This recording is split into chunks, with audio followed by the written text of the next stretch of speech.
مطلب بلی کا راستہ کاٹی تو ہمارا کام نہیں بنے گا، یا تارے کا ٹوٹ جانا، دودھ کا ابال چلا جانا، یا تیل کا گر جانا، یا اس طرح سے کتے کا رونا، کوے کا پکارنا، کبھی جیسے اپشگن ہو گیا، یا یہ اچھا شگون نہیں ہے، یہ برا شگون ہے، یہ اچھی بات ہے، یہ خوشخبری ہے اس میں، اس طرح کی جو باتیں لوگوں کے ذہن میں تھی، یہ ان لوگوں کے ذہن میں عام تھی، آج بھی کہیں کہیں ہیں، لیکن پھر بھی تعلیم عام ہونے کی وجہ سے یہ باتوں پر فرق پڑ چکا ہے۔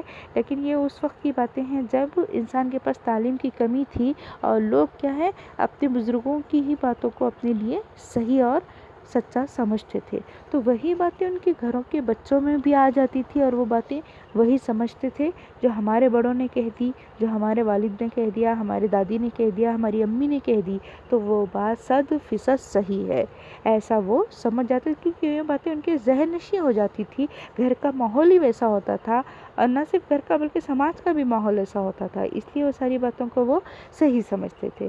تو آئیے اس سبق کے ذریعے مصنف جو ہم کو پیغام دینا چاہ رہے ہیں اس کو ہم دھیرے دھیرے سمجھنے کی کوشش کریں گے۔ آگے بڑھتے ہیں۔ مایا کھل کھلا کر ہنسنے لگی۔ میں اپنی بہو کے اس طرح کھل کر ہنسنے پر دل ہی دل میں خوش ہوا۔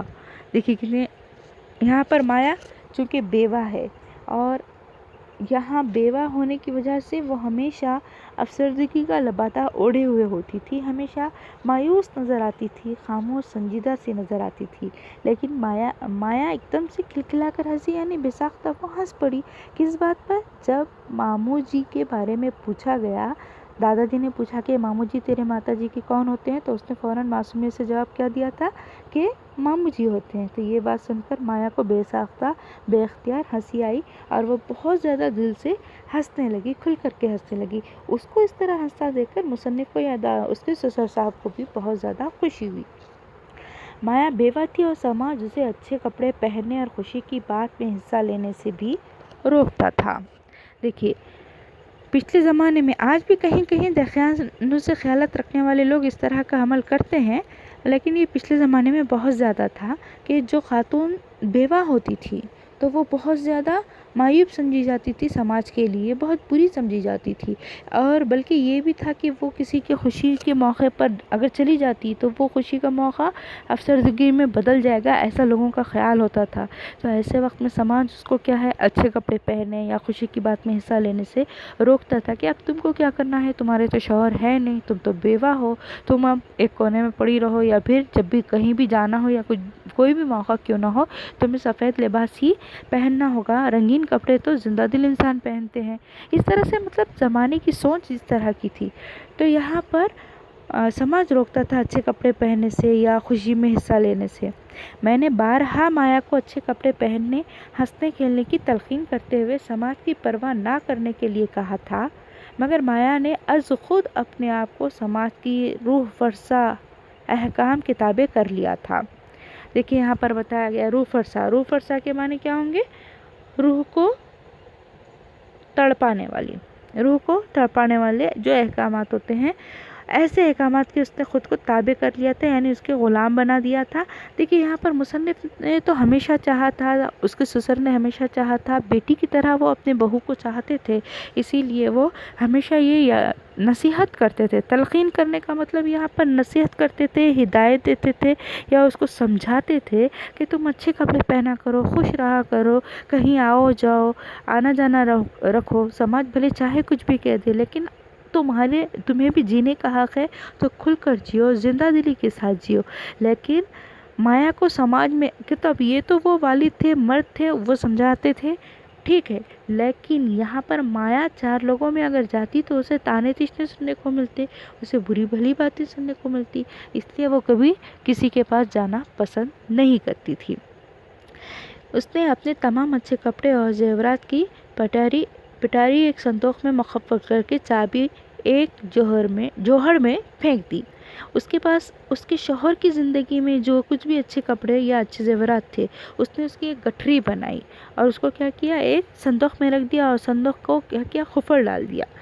اس لیے خفر ڈال دیا کہ اب کبھی، اور ہاں، خفر ڈالنے کے بعد اس کی جو چابی تھی وہ جوہر میں یعنی کہ کنویں میں پھینک دی، تاکہ اس صندوق کو دوبارہ کبھی کھولا نہ جا سکے۔ جو کچھ بھی اس کا اثاثہ تھا اس کی شوہر کی زندگی میں، جو وہ سجنے سنورنے کے لیے یا اپنے آپ کو ایک عورت کی حیثیت سے، خاتون کی حیثیت سے جس طرح سے بناؤ سنگار کرتی تھی، وہ جو بھی ساز و سامان تھا وہ سارا کی سارا اس نے صندوق میں بند کیا، اور اس کی چابی کو، اس صندوق کی چابی کو جوہر میں یعنی کنویں میں پھینک دیا۔ چلیے اب ہم اگلے پیراگراف کی طرف بڑھتے ہیں۔ مایا نے اپنے لال کو پیار سے پاس بلاتے ہوئے کہا، بھولے تم ننھی کے کیا ہوتے ہو؟ بھائی، بھولے نے جواب دیا۔ اسی طرح تیرے ماموں جی میرے بھائی ہیں۔ ہاں، تو اب دیکھیے گا مایا نے کیا کیا، اپنے لال کو، لال یہاں پر لال کے ایک معنی تو ویسے قیمتی پتھر کے ہوتے ہیں، سرخ رنگ کا قیمتی پتھر ہوتا ہے، مگر یہاں پر جو لال کے لیے استعمال ہوا، لال بیٹے کے لیے استعمال ہوا ہے، لاڈلے کے لیے استعمال ہوا ہے۔ عموماً میرا لال ماں پیار سے کہتی ہے اپنے بچوں کو، اپنے بیٹے کو، خصوصاً اپنے فرزند کو، میرا لال، میرا پیارا، میرا بیٹا، میرا لاڈلا۔ تو اسی طرح سے یہاں پر مایا نے کیا کیا، اپنے لاڈلے بیٹے کو قریب بلایا پیار سے، اور اسے سمجھاتے ہوئے پوچھنے لگی کہ تم بھولے منی کے کیا ہوتے، یہ ننھی کے کیا ہوتے ہو؟ تو اس نے جواب دیا کہ میں بھائی لگتا ہوں۔ تو فوراً ہی ماں نے اسی بات کو سمجھانے کی کوشش کی کہ ہاں ٹھیک اسی طرح ماموں جی بھی میرے بھائی لگتے ہیں۔ بھولا یہ بات نہ سمجھ سکا کہ ایک ہی شخص کس طرح ایک ہی وقت میں کسی کا بھائی اور کسی کا ماموں ہو سکتا ہے۔ وہ تو اب تک یہی سمجھتا آیا تھا کہ اس کے ماموں جان اس کے بابا جی کے بھی ماموں جی ہیں۔ اب چونکہ بابا جان جو ہے جب بھی بھولے سے ماموں کا ذکر کرتے تو ماموں کہہ کر ہی کہتے کہ تمہارے ماموں اس طرح سے، تو ماموں آئیں گے یا ماموں یہ لائیں گے یا ماموں کے گھر جانا ہے، ماموں آنے والے، جو بھی ہے ماموں کہہ کر تو بھولے، اور پھر ماں بھی اسی طرح سے کہتی تھی ماموں کے گھر جائیں گے، ماموں آئیں گے تو مٹھائی لائیں گے، یا ماموں آئیں گے تو کھیلنے لے جائیں گے، یا مطلب جب بھی کوئی ذکر ہوتا ماموں کے حوالے سے ہوتا۔ تو یہاں پر بھولے کے ذہن میں یہ بات بیٹھ گئی تھی کہ ماموں سارے جہاں کے ماموں ہیں، یعنی کہ دادا جی کے بھی ماموں ہیں، میری ماں کے بھی ماموں ہیں، ننھی کے بھی ماموں ہیں، میرے بھی ماموں ہیں، مطلب ماموں کا صرف ایک ہی رشتہ ہے۔ اب اس بات کو سمجھنے سے وہ قاصر تھا کہ ایک ہی وقت میں وہ میرے بھائی، ماں کے بھائی اور میرے ماموں کیسے ہوتے ہیں۔ آگے دیکھتے ہیں ہم۔ مجھے دوپہر کو اپنے گھر سے 6 میل دور اپنے کھیتوں میں ہل پہنچانے تھے۔ بوڑھا جسم اس پر مصیبتوں کا مارا ہوا، بیٹی کی موت نے امید کو یاس میں تبدیل کر کے کمر توڑ دی تھی۔ اب میں بھولے کے سہارے ہی جیتا تھا۔ دیکھیں یہاں پر دادا جی اپنی مختصر سی روداد سناتے ہیں، بتاتے ہیں کہ دوپہر کے وقت گھر سے 6 میل دور فاصلہ ہے اپنے کھیتوں میں، ان کا کھیت گھر سے 6 میل دوری پر تھا، وہاں پر ہل پہنچانے تھے۔ ہل جو کھیتوں میں جوتے جاتے ہیں وہ ہل پہنچانا تھا، ہل کے ذریعے جو کھیتوں میں استعمال کیے جاتے ہیں ہل۔ تو بوڑھا جسم، اب چونکہ وہ بوڑھے ہو چکے تھے اور پھر مصیبتوں کا مارا ہوا، یعنی انہوں نے اپنی زندگی میں کئی پریشانیاں دیکھی تھی، اور بیٹے کی موت نے امید کو یاس میں تبدیل کر کے کمر توڑ دی تھی۔ اب بیٹے کی موت یعنی بھولے کے والد کی موت، مایا کے شوہر کی موت، تو یہاں پر جوان بیٹا آنکھوں کے سامنے سے گزر گیا، آنکھوں کے سامنے مر گیا۔ تو یہ دیکھ کر کے یہ جو غم تھا باپ کے لیے بہت زیادہ غم تھا، اس سے بڑھ کر کیا غم ہو سکتا، بہت بڑا غم تھا۔ تو ایک دم سے وہ ان کی جو امید تھی، ان کا بیٹا ان کی امید تھی، ان کے لیے روشنی تھی، آنکھوں کی ٹھنڈک، مستقبل کا چراغ تھا، تو یہ سب کیا ہوا، ایک دم سے لٹ سا گیا، ایک دم سے ان کی کمر توڑ دی، مطلب کہ وہ بہت زیادہ ہی پست ہمت ہو چکے تھے، امید کو یاس میں تبدیل کیا۔ امید تو سمجھ سکتے ہیں آپ، اور یاس کے معنی مایوسی کے ہوتے ہیں، یہ ایک دوسرے کی ضد ہے، یاد رکھیے گا۔ تو یہاں پر اب ان کے جینے کا سہارا بھولا ہی تھا، کیونکہ بیٹا تو وہ کھو چکے تھے، بیٹا تو اس جہاں میں تھا نہیں، تو اب بھولا یعنی اپنے پوتے کو دیکھ کر ہی بیٹے کے ارمان پورے کرتے تھے، یا بیٹے کی طرح وہ اپنے پوتے کو چاہتے تھے، یعنی اپنے پوتے میں اپنے بیٹے کا عکس دیکھتے تھے۔ رات کو میں تکان کی وجہ سے بستر پر لیٹتے ہی اونگھنے لگا۔ ذرا توقف کے بعد مایا نے مجھے دودھ پینے کے لیے آواز دی۔ میں نے اسے سینکڑوں دعائیں دیتے ہوئے کہا، مجھ بوڑھے کی اتنی پرواہ نہ کیا کرو بیٹا،